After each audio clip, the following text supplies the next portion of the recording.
और morning superfast का हम रुख करें उससे पहले इस वक्त की एक बड़ी खबर, आतंकवादियों को पाकिस्तान की तरफ से हो रही फंडिंग को लेकर जांच कर रही एनआईए राष्ट्रीय जांच एजेंसी दिल्ली, हरियाणा और जम्मू कश्मीर में 21 ठिकानों पर छापेमारी कर रही है। एनआईए की अलग अलग टीमें जम्मू कश्मीर में 14 ठिकानों पर, दिल्ली हरियाणा में 7 जगहों पर इस वक्त छापेमार कार्रवाई कर रही है। इसके साथ ही पुरानी दिल्ली के कई ऐसे हवाला ऑपरेटर्स हैं, इनके ठिकानों पर भी एनआईए की दबिश है। कई अलगाववादी नेताओं के ठिकानों पर एनआईए की टीम छापे मारने के लिए पहुंची है।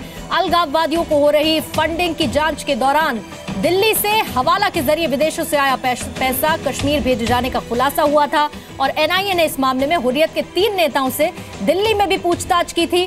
छापेमारी से पहले एनआईए ने इस मामले में एफआईआर भी दर्ज की है। पहले इस मामले में प्रिलिमिनरी इंक्वायरी दर्ज की गई थी, जिससे अब एफआईआर में तब्दील कर दिया गया है। इस पर और ज्यादा डिटेल्स मेरे सहयोगी मनीष शुक्ला दिल्ली से दे रहे हैं और कश्मीर से खालिद हुसैन फोन लाइन पर हैं। मनीष, क्या ये अलगाववादियों पर छापा है? जी बिल्कुल, कुछ अलगाववादी के यहाँ श्रीनगर में छापे इस वक्त चल रहे हैं। एनआईए इस बात को खुलासा नहीं कर रही है कि किन किन वो अलगाववादियों के खिलाफ छापे डाल रहे हैं, लेकिन अगर आप एनआईए के केस को देखें तो उन्होंने 5 अलगाववादियों के खिलाफ केस रजिस्टर किया हुआ है, जिसमें बिट्टा कराटे, गाजी, नईम खान और शहीद अली शाह गिलानी, इन सबके खिलाफ एफआईआर दर्ज है। तो ऑब्वियस है कि इससे जुड़े जो लोग हैं उन्हीं के छापे चल रहे हैं और हो सकता है कि जितने अलगाववादी हैं उनके घर पे इस वक्त छापे चल रहे हों।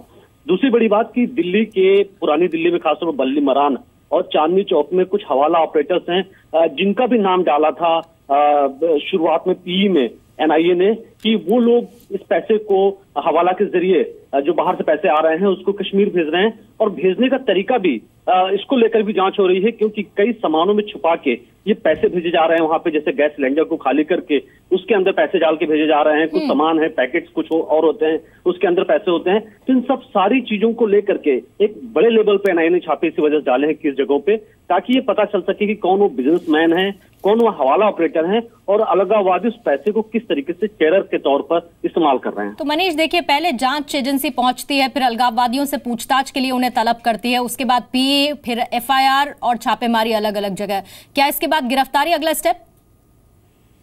देखिए, जो 3 लोगों से एनआईए पिछले 4-5 दिनों से पूछताछ कर रही थी, जो 3 अलगाववादी थे, और उन्हीं से काफी सुराग मिला एनआईए को। एनआईए का कहना था कि वो अचानक कहीं छापे नहीं डालते और अचानक किसी के खिलाफ एफआईआर नहीं करते। एफआईआर तभी करते हैं जब उनको एविडेंस मिले, और अब एविडेंस मिल गया है तो जो यही आ रहे हैं संकेत कि कुछ जो अलगाववादी हैं उनको अरेस्ट किए जाने की पूरी तैयारी हो चुकी है और ये सिर्फ फॉर्मेलिटी है, और उसके आधार पर अब जो बड़े अलगाववादी नेता हैं उन तक पहुंचने की कोशिश हो रही है एनआईए की तरफ से।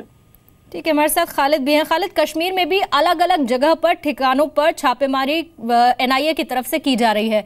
खालिद, ये किस तरह की लोकेशंस हैं और क्या लगता है इनसे क्या कुछ निकलकर सामने आ सकता है टेरर फंडिंग को लेकर? देखिए, कई अलगाववादियों के ये घर हैं और उनसे जुड़े जो लोग हैं उनके घरों पे भी छापेमारी हो रही है। कई जगहों पे ऑफशूटर छापेमारी हो रही है, लेकिन जो मेन जो अगर हम अलगाववादियों की बात करें तो उसमें बिट्टा कराटे, गाजी बाबा या फिर जो नईम खान, जो जिनके 3 के बारे में हाल ही में बड़े खुलासे हुए थे, उन्हें एनआईए ने काफी देर से लगभग 15-20 दिन से उन्हें लगातार पूछताछ कर रही है और दिल्ली भी उनको बुलाया गया था जहां और पूछताछ हुई और कल ही वो दिल्ली से लौटे थे और तुरंत उसके बाद अब ये छापामारी शुरू हो रही है, जिससे ये अंदाजा लगाया जा सकता है कि जो 3 इन लोगों से दिल्ली में या यहाँ पर खुलासे हुए हैं उन्हीं के आधार पर अब एनआईए जो है ये आगे की कार्रवाई कर रही है।